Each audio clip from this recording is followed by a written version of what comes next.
Hello everyone and welcome to OL Expert. Geography में we have already started human resources. Population change देख चुके हैं already. तो population change की reasons कौन कौन से थे? Death rate, birth rate and migration. These are the factors इसकी वजह से जिसमें changes आते हैं.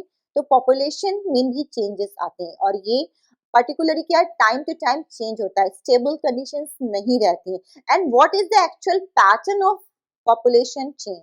आज का टॉपिक है क्योंकि हम जो पॉपुलेशन चेंजेस आते हैं ऐसा नहीं कि कहीं बहुत ज्यादा इंक्रीज हुआ था थ्रू आउट इंक्रीज ही करता रहेगा टाइम टू टाइम चेंजेस भी आते हैं तो क्या पैटर्न है थ्रू आउट द वर्ल्ड वो आज हम देखेंगे that means we are going to start from here patterns of population change rates of population growth vary across the world क्यों करता वैरी क्योंकि कंडीशन सब जगह अलग अलग है जो वर्ल्ड की जो कंट्रीज हैं सब जगह ऐसा नहीं कि जो पॉपुलेशन में चेंजेस आ रहे हैं ग्रोथ कर रहा है तो पॉपुलेशन बहुत देर ग्रोथ कर रही है क्योंकि अगर हम देखते हैं जो हमारा कंट्री है इंडिया कंट्री है द सेकेंड पॉपुलस कंट्री है चाइना द फर्स्ट वन जो 10 जो कंट्रीज हैं थ्रू आउट द वर्ल्ड उसी पे मैक्सिमम बर्डन है पॉपुलेशन का रेस्ट ऑफ द कंट्रीज में वहां पे बहुत कम स्पार्सली पॉपुलेटेड है ये सब चीजें हम बहुत डिटेल में पढ़ चुके हैं तो कौन कौन से चेंजेस हैं कौन कौन से पैटर्न है एक्चुअल में हमने फैक्टर्स देख लिया अब पैटर्न क्या है वो देख लेते हैं पॉपुलेशन चेंज में अब हम पिक्चर्स पहले देख लेते हैं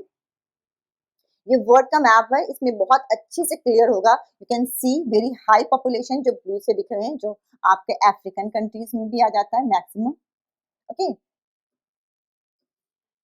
जहाँ पे पॉपुलेशन की ग्रोथ ज्यादा है नेचुरल इंक्रीज यानी कि नेचुरल कौन कौन से कॉजेस है birth rate and death rate यानी कि उसमें अगर डिफरेंसेस आएगा तो आपका नेचुरल ग्रोथ रेट होगा ठीक है नेचुरल इंक्रीज है हाई में आ जाते हैं आपके these reasons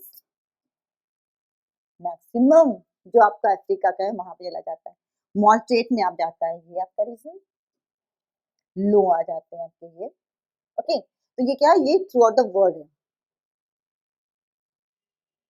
although the world's total population is rising rapidly not all countries are experiencing this growth क्यों क्योंकि हर कंट्री की डिफर करती है सिचुएशन कहीं बर्थ रेट ज्यादा है कहीं डेथ रेट ज्यादा है कहीं पे दोनों ही सेम चल रहा है और कहीं माइग्रेशन का सिचुएशन जो है माइग्रेशन कहीं इमाइग्रेशन हो रहा है कहीं इमाइग्रेशन हो रहा है तो डिपेंड करता है कौन सा फैक्टर कहाँ पे काम कर रहा है ओके तो इसी वजह से चेंजेस आते हैं इसी वजह से वर्ल्ड में एक सा सीन नहीं है वेरी कर रहा है सम कंट्रीज लाइक कीनिया की बात करें हाई पॉपुलेशन ग्रोथ रेट क्यों है हाई पॉपुलेशन कीनिया में क्या रीजन है रीजन भी दिया है क्योंकि they had both high birth rate है बर्थ रेट बहुत ज्यादा है और साथ में क्या है डेथ रेट भी ज्यादा है बर्थ रेट भी ज्यादा है और डेथ रेट भी ज्यादा है and now with improving health care अब क्या है बहुत ज्यादा चेंजेस आ गए टाइम टू टाइम क्या चेंजेस भी आते रहते हैं अब पहले डेथ रेट क्यों ज्यादा होती थी क्योंकि वहां पे हेल्थ की फैसिलिटीज नहीं थी मेडिकल फैसिलिटीज नहीं थी इस वजह से डेथ रेट भी ज्यादा होती थी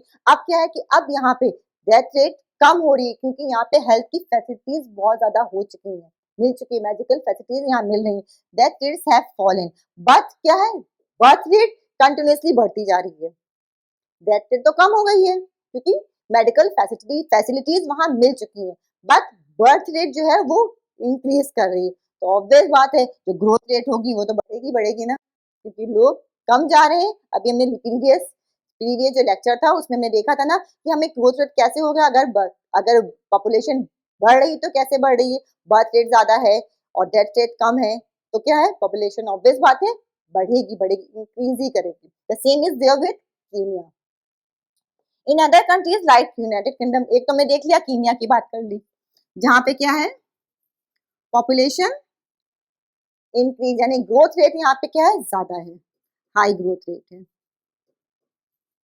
क्यों है हाई ग्रोथ रेट क्योंकि यहाँ पे बर्थ रेट ज्यादा है और डेथ रेट कम है तो यहाँ पे हाई ग्रोथ रेट होगी आप दूसरी कंट्री लेते हैं यूनाइटेड किंगडम यानी कि यूके की बात करते हैं ये आपकी एक कंट्री हो गई अब देन यूके यूनाइटेड किंगडम की बात कर रहे हैं पॉपुलेशन ग्रोथ इज स्लोइंग क्यों है यहाँ पे क्योंकि यहाँ पे बोथ डेथ रेट और बर्थ रेट दोनों ही कम है यहाँ पे पॉपुलेशन स्लो है slow rate of growing population क्यों है क्योंकि यहाँ पे बर्थ रेट और डेथ रेट दोनों ही कम है जब दोनों ही कम है तो यहाँ पे इंक्रीज नहीं हो रहा है, यहाँ पे स्टेबल है, यहाँ पे बहुत स्लो हो रही है। फाइन, तो टू कंट्रीज का एग्जाम्पल दिया गया, कीनिया का दिया, एक यूके का दिया, यानी कि यूनाइटेड किंगडम का दिया। ना क्लियर हो चुका होगा आपको कि क्या पैटर्न है, क्यों है। Now the next one is population composition, ये टॉपिक है, इसे समझ लेते हैं कि क्या है ये।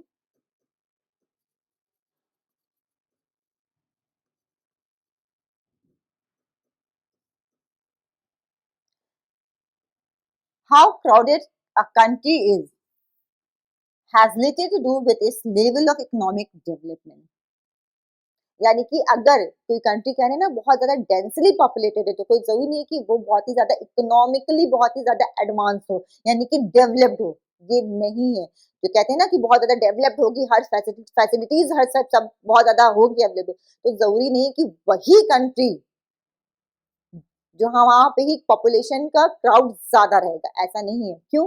क्योंकि एग्जाम्पल अगर देख लें, बांग्लादेश एंड जापान की बात करते हैं, तो जापान क्या है, डेवलप्ड कंट्री में आ जाता है, जहां पे हर फैसिलिटी इकोनॉमिक डेवलपमेंट हो चुका है जापान का। एक जापान देख लेते हैं और एक बांग्लादेश देख सकते हैं। एक एग्जाम्पल दिया गया है कि बांग्लादेश क्या है, जापान क्या है, आपका एडवांस कंट्री जहाँ पे इकोनॉमिक डेवलपमेंट हो चुका है, यानी कि डेवलप कंट्री है।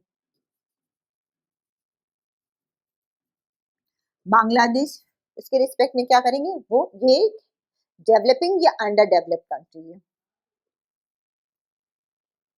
डेवलपिंग कंट्री या अंडर डेवलप या डेवलप। ओके, दोनों में क्या पॉपुलेशन की डेंसिटी बहुत ज्यादा है, यानी कि बहुत ज्यादा क्राउडेड एरियाज हैं ये दोनों ही, बट दोनों की सिचुएशन इकोनॉमिकली सिचुएशन दोनों की डिफरेंट है। ये आपका डेवलप्ड है, इकोनॉमिकली बहुत ही स्ट्रांग है, और ये अभी इम्प्रूव कर रहे हैं, ये स्ट्रांग नहीं है इकोनॉमिकली, बट दोनों में ही क्या है, पॉपुलेशन की डेंसिटी ज्यादा है। तो ये नहीं कह सकते कि बहुत ज्यादा डेवलप कंट्री तो वहीं पे सिर्फ रहेगा, नहीं, जहाँ पे डेवलपमेंट नहीं भी हुआ इकोनॉमिकली, बहुत ज्यादा फैसिलिटीज नहीं है, बहुत डेवलप नहीं, बट वो भी क्या क्राउडेड एरिया मिलेंगे आपको। Fine, to understand the role of people as a resource we need to know more about their qualities. क्यों? क्योंकि अगर हम कहना चाहते हैं कि हम ह्यूमन रिसोर्स पढ़ रहे हैं ना, ह्यूमन रिसोर्स मतलब हम पीपल के बारे में पढ़ रहे, तो हमें उसकी क्वालिटीज के बारे में पता होना चाहिए, तब हम उसको एग्जैक्टली पता कर सकते हैं कि हाँ ये रीजंस हैं कि अगर कहीं पे बहुत ज्यादा पॉपुलेशन है तो क्यों है, कौन कौन से रीजंस होंगे, और डिटेल में इन डेप्थ स्टडी करने की जरूरत है। People vary greatly in their age, अब पीपल में कैसे कैसे क्वालिटीज कौन कौन सी होती हैं, अगर एक ह्यूमन को देखिए, ओके, वैरी किस में करते हैं, एज में करते हैं, सेक्स में करते हैं, देन लिटरेसी लेवल में करते हैं, लिटरेसी लेवल कौन सा, एजुकेशन कौन सी है इनकी, देन हेल्थ कंडीशन कैसी है,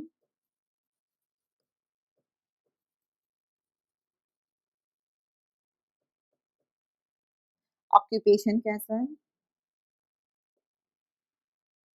okay I can write here, किस ऑक्यूपेशन में इन्वॉल्व है, एंड देन इनकम कैसी है, इनकम लेवल, तो क्या किससे भी ह्यूमन को किसके इनके अकॉर्डिंग क्या एज है उनकी, क्या सेक्स है, किस लिटरेसी लेवल के हैं, कौन सी हेल्थ कंडीशन कैसी है, उनकी ऑक्यूपेशन किस ऑक्यूपेशन में ऑक्यूपाइड है, और उनकी इनकम कितनी है एक्चुअली, ये सब क्या है, ये सारी फीचर्स हैं, इसी के अकॉर्डिंग इन सब की ही अकॉर्डिंग वैरी करते हैं अलग अलग एरिया में। कोई किसी इंसान के बारे में कहते हैं बहुत ही हेल्दी है, बहुत ही एज क्या है, आपकी एज भी सबकी अलग अलग होगी, आप अलग अलग मेल जेंडर भी अलग अलग होगा, लिटरेसी लेवल भी है, कौन कोई बहुत एजुकेटेड है, कोई इलिटरेट है, किसी का ऑक्यूपेशन कोई किसी अलग अलग ऑक्यूपेशन में ऑक्यूपाइड है, और किसी की हाई इनकम है, किसी की लो है, किसी की मीडियम है, तो क्या सब अलग अलग वेरी करते हैं। It is essential to understand these characteristics of the people. Population composition refers to the structure of the population. Okay, जो कॉम्पोजिशन हम बात कर रहे हैं, क्योंकि अलग अलग ये सब चीजें हमें बहुत डिटेल में पढ़नी होगी, अंडरस्टैंड करनी पड़ेंगी, तब हमें समझ में आएगा एक्चुअल में कि पॉपुलेशन कॉम्पोजिशन क्या है। जब हम इसे डिटेल में पढ़ लेंगे तब हमें समझ में आएगा कि एक्चुअल पॉपुलेशन कॉम्पोजिशन क्या है। Every human being is potential resource for the society. क्यों कह रहे हैं कि हर ह्यूमन बीइंग, आप चाहे किसकी भी ऑक्यूपेशन में ऑक्यूपाइड हो, चाहे आपकी मम्मा सिर्फ as a house maid housewife ही हो, हाउस मेकर ही है, या फादर आपके बिजनेसमैन है या फिर किसी जॉब में है, हर का लेवल अलग अलग है, बट सभी एक इम्पोर्टेंट पार्ट है सोसाइटी के, क्योंकि हर इंडिविजुअल की अपनी पर्सनालिटी है, हर उसकी अलग कैरेक्टरिस्टिक्स है और सबको ही इन्वॉल्व करके ही सोसाइटी बनती है। जैसे कि यू कैन सी हियर, ये फार्मर है, ये सोसाइटी के बहुत ही इंपॉर्टेंट पार्ट है। क्यों? क्योंकि फार्मर क्या करता है, प्रोड्यूस करता है एग्रीकल्चर का, यानी कि जो प्रोडक्ट जो हम जो खाते हैं वो कहाँ कहाँ से आते हैं, ये लोग रिस्पॉन्सिबल हैं, ये लोग रिस्पॉन्सिबल है ना, जो हमें खाने को मिलता है, जो ग्रेन्स हम जो यूज करते हैं, जो मम्मा खाना पकाती हैं, रोटी चावल दाल सब्जी जो बनाते हैं वो कौन बना करता है, तो प्रोडक्शन कहाँ से आता है, ये फार्मर्स ही तो रिस्पॉन्सिबल है, इम्पॉर्टेंट पार्ट है। आप ये नहीं कह सकते कि ये इम्पोर्टेंट नहीं है, इनको निग्लेक्ट कर सकते हैं, नहीं कर सकते हम निग्लेक्ट। Are you getting? क्यों? क्योंकि ये बहुत इंपॉर्टेंट पार्ट है। अब अगर मम्मा है, I take care of my home, obviously सारी रिस्पॉन्सिबिलिटी घर की किसके वो होती है, मम्मा की होती है। अगर मम्मा वर्क नहीं कर रही है, अगर मम्मा की तबीयत किसी दिन भी खराब हो जाती है, तो क्या होता है, पूरा डिसमैनेजमेंट जो घर का होता है पूरा हिल जाता है, कहते हैं ना हिल जाता है, क्योंकि कोई चीज आपको टाइम पे नहीं मिलेगा। आप स्कूल जाना है, ब्रेकफास्ट कौन बनाएगा, तो पापा बना सकती है तो वेल एंड गुड, अदरवाइज आपको मार्केट से परचेज करना पड़ता है, क्योंकि मम्मा ठीक नहीं है। आपकी यूनिफॉर्म प्रॉपर जगह पे नहीं मिलेगी, क्योंकि मम्मा ने करी नहीं है, मम्मा की तबियत ही नहीं थी, तो सारी रिस्पॉन्सिबिलिटी, हर छोटे बड़ी रिस्पॉन्सिबिलिटी किस पे आती, मम्मा की आती। बहुत ही इंपॉर्टेंट पार्ट है। Are you getting? आप ये नहीं कह सकते कि मम्मा कुछ करती ही नहीं है, मम्मा बहुत इंपॉर्टेंट वर्क करती है, इसलिए ये सोसाइटी की इंपॉर्टेंट पार्ट आ रही है। फाइन। आई बिल्ड ब्रिजेस, ये कौन है, कंस्ट्रक्शन वर्क करते हैं। तो क्या अगर ब्रिजेस हैं या फिर रोड से कंस्ट्रक्शन नहीं हो रहा है, तो क्या जितनी फैसिलिटीज आज आपको मिल रही है, अगर ये नहीं कर रहे होते लोग, ये लोग इन्वॉल्व नहीं होते, तो आपको ये सब चीज मिल पाती, नहीं मिल पाती। आप इतनी आसानी से मूव कर पाते एक जगह से दूसरी जगह, नहीं, क्योंकि जो कंस्ट्रक्शन करते हैं वो भी इम्पोर्टेंट है। आप ये नहीं कह सकते कि इनके बिना हमारा काम चल रहा है, हमें इनकी जरूरत नहीं है, अगर ये काम नहीं करेंगे तो हमें हमें इनकी जरूरत नहीं, हम ऐसे भी गुजारा कर सकते हैं, नहीं, ये पार्ट ऑफ अ सोसाइटी है, तो हर एक की अपनी अपनी रिस्पॉन्सिबिलिटी, चाहे वो जैसा काम कर रहे, कोई भी काम कर रहे, वो सब अपनी जगह पे इम्पोर्टेंट है। I tell stories to my grandchildren, obvious बात है, जितने ग्रैंड पेरेंट्स हैं, चाहे ग्रैंड माँ हो चाहे ग्रैंड पा हो, जितने भी बहुत ही इंपॉर्टेंट है। क्यों? क्योंकि वो आपकी बॉन्डिंग करते हैं पूरी फैमिली की। ओके, मम्मा अगर जैसे ग्रैंड पेरेंट दादा दादी है आपके घर पे, तो मम्मा कहीं भी जा सकती है, दादा दादी है, हमारा बच्चा सेफ है, हमें घर छोड़ सकते हैं कहीं जाना है तो। और वो क्या है, आपको इंपॉर्टेंट पार्ट देते हैं, आपको इंपॉर्टेंट टाइम देते हैं अपना, आपको देते हैं ना, कि आपके दादा दादी आपको कहानियां सुनाते हैं, कहीं जाना हो तो अपने दादा का हाथ पकड़ निकल गए, मम्मा पापा को बता दिया बस कि हम जा रहे हैं दादा के साथ, तो उनको पता है कि सेफ हैंड में है। आप किसी अननोन के साथ नहीं जाने की जरूरत है, आपको गार्डन पे जाना है जा सकते हैं, पापा के पास टाइम नहीं, मम्मा के पास टाइम नहीं, नो प्रॉब्लम, दादा दादी है ना, उनके साथ चले गए, घूम के चले आए, हमें घूमना था, मेरा पर्पज सॉल्व हो गया। ठीक है, तो क्या ये भी बहुत इंपॉर्टेंट है। ये हमारी फैमिली, ये नहीं कह सकते कि दादा दादी की जरूरत नहीं, हमको उनको हटा दिया जाए तो हम रह लेंगे, नहीं, बहुत इंपॉर्टेंट है। क्यों? क्योंकि उनसे आप अच्छी चीजें सीखते हैं, वो हमें बताते हैं, दादा दादी बताते हैं हमको कि हमारे लिए क्या चीज सही है क्या नहीं है। पापा के पास हो सकता है टाइम ना हो, तो वो नहीं बता पा रहे हैं, वो बिजी हैं अपने बिजनेस में, ये जॉब में बिजी, मम्मा अपने काम में बिजी हैं, तो दादा के पास टाइम है, दादा ने बता दिया आपको, आपको बता रहे हैं ये चीज सही है ये गलत है, तो जब जितना टाइम आप मैक्सिमम उनके साथ स्पेंड करेंगे, तो क्या अच्छी चीजें उनसे सीख रहे हैं, तो वो इम्पोर्टेंट पार्ट है आपकी फैमिली के लिए। जब आपकी फैमिली के लिए इम्पोर्टेंट पार्ट है, मीन्स आपकी सोसाइटी के लिए भी बहुत ही इम्पोर्टेंट है। राइट। आई सिंग एट वेडिंग, जो वेडिंग्स वगैरह में जो काम करते हैं, तो ऐसा नहीं कि वो कोई जरूरत नहीं है, शादियां ऐसे भी हो सकती हैं, ऑब्वियस बात हो सकती है, बट क्या है, ये एक पार्ट अदा करते हैं, एक इम्पॉर्टेंट पार्ट है आपकी आपकी सोसाइटी का, जो एनरिच कर रहे हैं आपके कल्चर को। क्या ये इनकी वजह से आपकी पार्टीज और एनरिच हो रही है, तो ये इम्पोर्टेंट है, इनके बिना काम चल सकता है, हो सकता है, बट इनकी भी अपनी एक आइडेंटिटी है, ये सोसाइटी के एक पार्ट है। And I am researching for medicine to cure cancer. तो जितने मेडिकल से जितने भी इन्वॉल्व हैं जो लोग, तो क्या वो एक इम्पॉर्टेंट पार्ट करते हैं, क्योंकि अगर डॉक्टर से, इंजीनियर से, किसी भी ऑक्यूपेशन की बात कर लें, किसी भी जॉब की, अगर वो अपना पार्ट नहीं करते हैं तो क्या उसका इन्फ्लुएंस पड़ेगा ना। अगर डॉक्टर्स नहीं होंगे, बीमार पड़ गए, तो आप कहाँ जाएंगे, अपना ट्रीटमेंट खुद ही कर रहे हैं। अगर रिसर्च वर्क वही नहीं, मेडिसिन बनी ही नहीं है, जितनी हेल्थ फैसिलिटीज आपको मिल रही है, तो क्या रिसर्च वर्क होने के बाद मिल रही है ना। लोग इन्वॉल्व थे, ईच एंड एवरी सेक्शन, चाहे ऊपर का हो चाहे नीचे का हो, किसी भी ग्रेड का हो, हर इंसान हर लेवल पे बहुत इंपॉर्टेंट है, तभी से सोसाइटी प्रॉपर मूव करती है। तो ह्यूमन एज अ रिसोर्स, इसीलिए रिसोर्स है, क्यों? क्योंकि वो बहुत इंपॉर्टेंट है, अपने अपने एक अपनी आइडेंटिटी के साथ वो सोसाइटी में एक इम्पॉर्टेंट पार्ट अदा करता है, चाहे कोई भी वर्क कर रहा हो, वो इम्पॉर्टेंट है। The composition of population help us to know how many are males or females। अब composition of इसमें कर लेंगे, composition of population का कितने मेल हैं, कितने फीमेल्स हैं, which एज ग्रुप के, किस एज ग्रुप को बिलोंग करते हैं। अगर हम ये देख लें, सबसे पहले हमने आपको समझाया था कि कौन सी एज ग्रुप है, मेल है, फीमेल है, एजुकेटेड है, नहीं एजुकेटेड है, इलिटरेट है, और कौन सा लेवल है एजुकेशन का, क्योंकि हर लेवल भी होते हैं, एजुकेशन लेवल भी होती है, हेल्थ कंडीशन कौन कौन बहुत हेल्दी है और कौन अनहेल्दी है, ऑक्यूपेशन किस किस ऑक्यूपेशन में कौन कौन लोग इन्वॉल्व हैं, किसमें ज्यादा, किस ऑक्यूपेशन में ज्यादा लोग इन्वॉल्व रहते हैं, और क्या सैलरी कितनी है, कितनी इनकम एक्चुअल में कितना कमा लेते हैं। कोई बिजनेसमैन है तो उनकी इनकम इनकम कितनी, और किस टाइप का बिजनेस करते हैं, हाई लेवल का करते हैं, लो लेवल का करते हैं, किस लेवल किस ग्रेड पे करते हैं, जितनी जैसा उनका ग्रेड होगा उसी के अकॉर्डिंग उनकी इनकम होगी, तो उसी के हिसाब से वो अपना जीवन आगे जो है अपनी लाइफ वही उसी के अकॉर्डिंग व्यतीत कर पाते हैं। Okay, so which age group they belong to, how educated they are, and what type of occupation they are employed in, what their income levels and health conditions are। ये सब चीजें मिलके ही हम अगर पॉपुलेशन कॉम्पोजिशन की बात करते हैं, तो ये सारे के सारे फैक्टर्स रिस्पॉन्सिबल हैं। Age, sex, literacy, education, occupation and their income, ये सब चीज, हेल्थ इश्यूज, हेल्थ कंडीशन, ये सब मिलकर ही क्या कहते हैं, कॉम्पोजिशन। आप जो पॉपुलेशन है उसका कॉम्पोजिशन एग्जैक्टली पता चलता है कि हाँ यहाँ पे किस तरीके के लोग रहते हैं पर्टिकुलर एरिया में। An interesting way of studying the population composition of a country is by looking at the population pyramid। अगर पॉपुलेशन pyramid देख लें तो बहुत क्लियरली समझ में आ जाता है कि हाँ इसके थ्रू कि पॉपुलेशन किसी पर्टिकुलर कंट्री का कैसा है। Also called an age sex pyramid, this one। अगर हम ये देखें, आप इसके अकॉर्डिंग पॉपुलेशन पिरामिड शोज क्या क्या शो करता है, अगर इसको देखते हैं तो हमें एग्जैक्टली पिक्चर क्लियर हो जाएगी, क्या क्या क्लियर, मतलब इसके थ्रू हम क्या क्या चीजें रीड आउट कर सकते हैं। Fine. Total population divided into various age groups, that is 5 to 9। अब इसको अगर हम पढ़ें तो क्या है, फर्स्ट वन, टोटल पॉपुलेशन क्या है, एज ग्रुप में डिवाइडेड है, कौन कौन से, 5 to 9, 10 to 14, 15 to 19, यानी कि 5 ईयर्स के सबका डिफरेंसेस है। ये आपका क्या है, एज ग्रुप दिया है यहाँ से यहाँ तक की।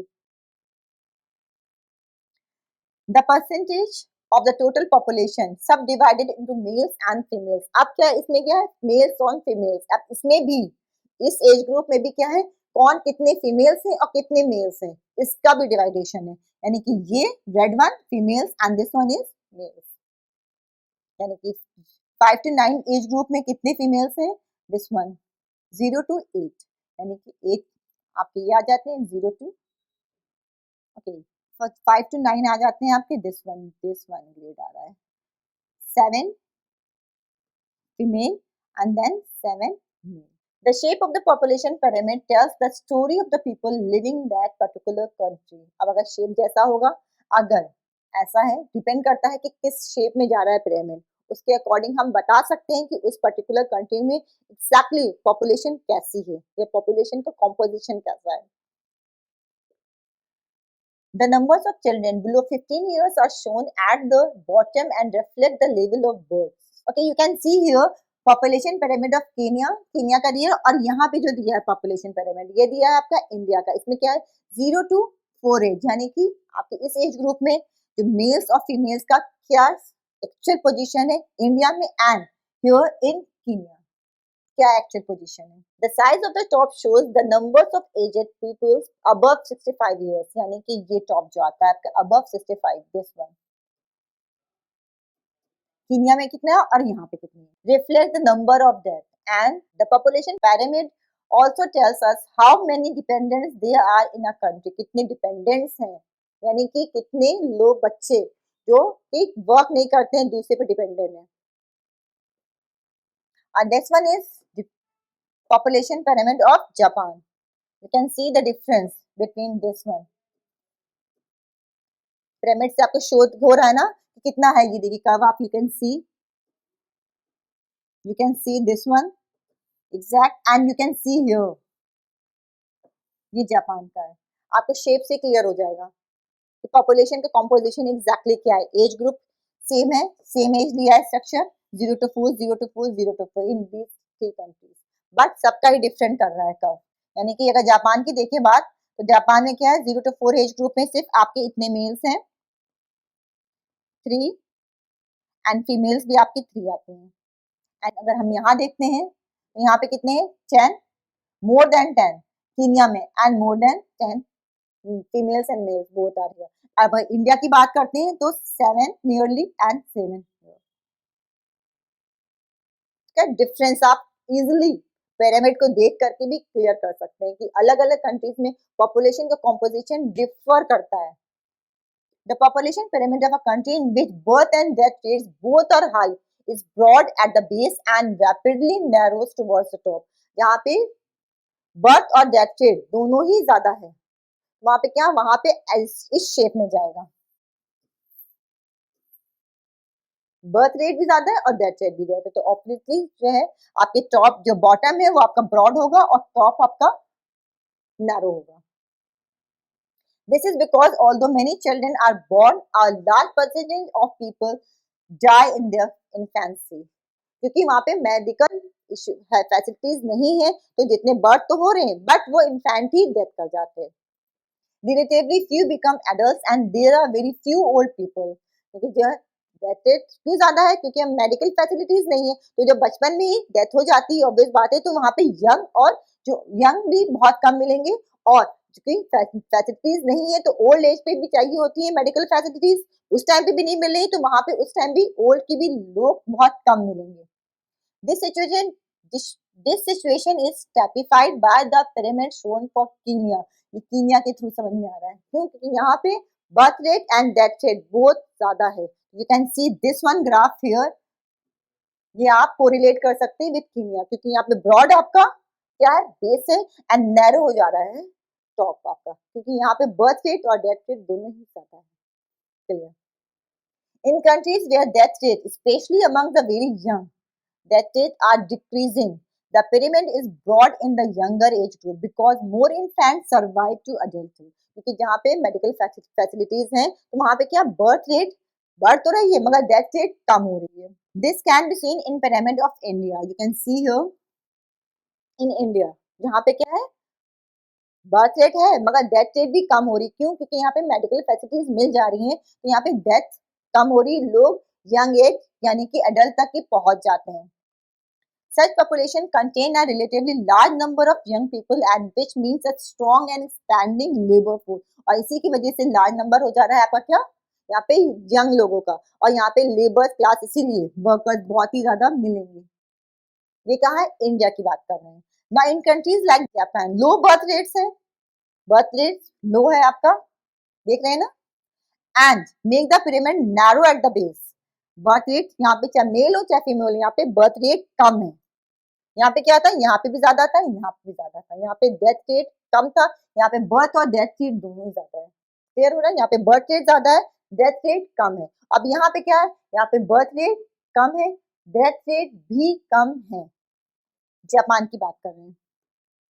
Low birth rate make the pyramid narrow at the base, narrow हो गई बेस, दिख रहा है ना नैरो, यहाँ पे क्या ब्रॉड हो रहे थे आपके।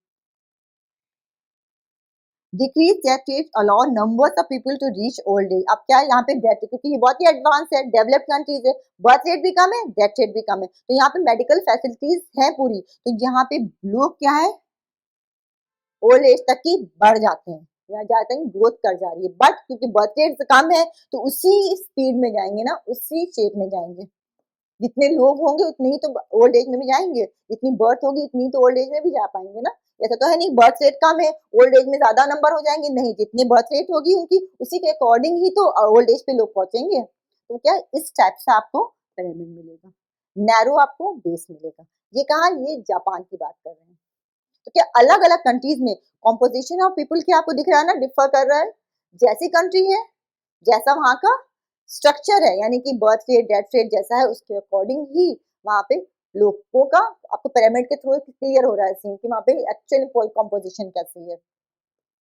Skilled, spirited and hopeful young people endured with positive outlook are the future of any nation। क्योंकि स्किल्ड होंगे, एजुकेटेड होंगे, स्किल्ड होंगे और आपके जो होपफुल होते हैं, जो बहुत ही ज्यादा आगे बढ़ने वाले मोटिवेटेड लोग होते हैं, उन्हीं की वजह से स्ट्रॉन्ग होता है कंट्री। तो ऐसी कंट्रीज क्या है, वहां पे अच्छी से डेवलप करती हैं, जहाँ पे यंग पीपल होते हैं, स्किल्ड होते हैं, मोटिवेटेड लोग होते हैं, हेल्दी होंगे, तो वो नेशन ऑब्वियस बात है जिस कंट्री में ऐसे लोग होंगे वहां पे वो कंट्री डेवलप करती है। We in India are fortunate to have such a resource, क्योंकि इंडिया पे we have sufficient resource. They must be educated and provided skills and opportunities to become able and productive। अब क्या अगर और इनको English किया जाए, स्किल किया जाए, बहुत से एडवांस हम गवर्नमेंट की तरफ से स्कीम भी चल रही है, एजुकेशन लोग भी अवेयर हो चुके हैं कि एजुकेशन लेनी चाहिए, स्किल ट्रेनिंग लेनी चाहिए, जिससे हम अपना डेवलप करें। जब हम अपना ग्रोथ करेंगे, अपना डेवलपमेंट करेंगे, तो ऑब्वियस बात है किसका डेवलपमेंट होगा, हमारी अपनी कंट्री का डेवलपमेंट होगा और प्रोडक्शन पे ज्यादा होगा। क्लियर है। तो it is very much important, human as a resource बहुत ही ज्यादा इम्पॉर्टेंट है। क्यों? क्योंकि हमारी वजह से ही जितनी भी सब्सटेंसेस हैं उसको रिसोर्स बनाया जाता है, और हम ही एक इम्पॉर्टेंट पार्ट हैं जो सब्सटेंस को रिसोर्स बनाते हैं। Fine, this is all about human resource. Take good care of yourself. Thank you.